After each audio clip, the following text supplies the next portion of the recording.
नमस्कार, पुण्य श्लोक लव शो में बेइंतहा मोहब्बत करते हैं, प्यार करते हैं, प्रेम करते हैं, निस्वार्थ निश्चल प्रेम करते हैं युवराज खंडेराव देवी अहिल्या से और देवी अहिल्या युवराज से। ये वो बहुत बार साबित कर चुके हैं।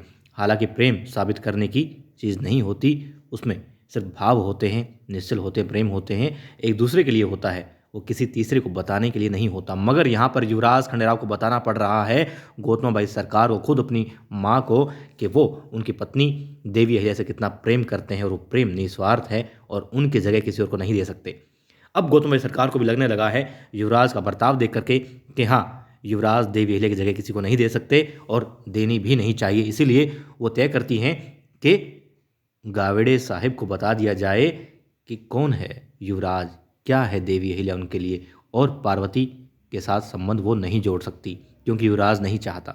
मगर तभी युवराज आ जाते हैं और हामी भर देते हैं, कहते हैं मैं दिल से स्वीकार करता हूँ उसे, पार्वती को अपनी पत्नी के रूप में, इसलिए आप कह दीजिए कि हाँ मैं शादी को तैयार हूँ, शादी करवा दीजिए।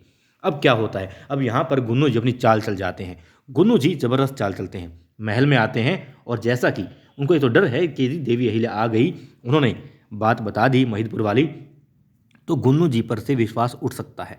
अब गुन्नू जी बहुत सारी चालें चलेंगे, उनमें से एक चाल वो है जो द्वारकाबाई साहब ने उनसे कही थी कि जब भी मामला उठे शादी का पार्वती से, तो युवराज के समक्ष इस तरीके की बातें होनी चाहिए कि युवराज मना ना कर पाए। देवी अहिल्या की बजाय वो पार्वती को सही माने, बस ऐसा कुछ करवा देना, इतना काम करवा देना। अब यहाँ पर गुन्नू जी अपनी चाल चल गए हैं। युवराज खंडेराव गुस्सा हो जाते हैं, नाराज हो जाते हैं और महल से बाहर चले जाते हैं गौतम सरकार को कह के कि वो शादी नहीं करेंगे, देवी अहिल्या का स्थान वो किसी और को नहीं दे सकते और ये धोखा होगा उस रिश्ते के साथ में, उस विश्वास के साथ में, उस बंधन के साथ में।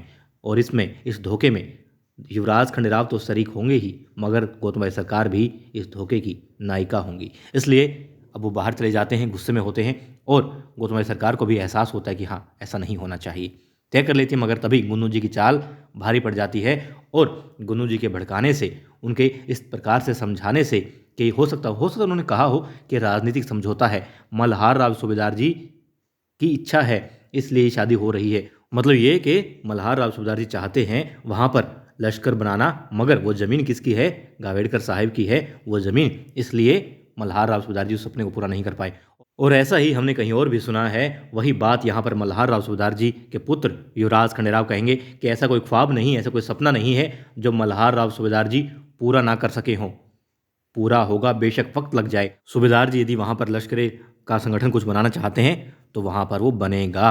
अब इसलिए ये राजनीतिक संधि हो सकती है, ये शादी जो विवाह है, और युवराज खंडेराव, बातें और भी हो सकती हैं, गुन्नू जी किसी भी तरीके से बहला सकते हैं, फुसला सकते हैं युवराज खंडेराव को, गुस्सा दिला करके भी हामी भरवा सकते हैं।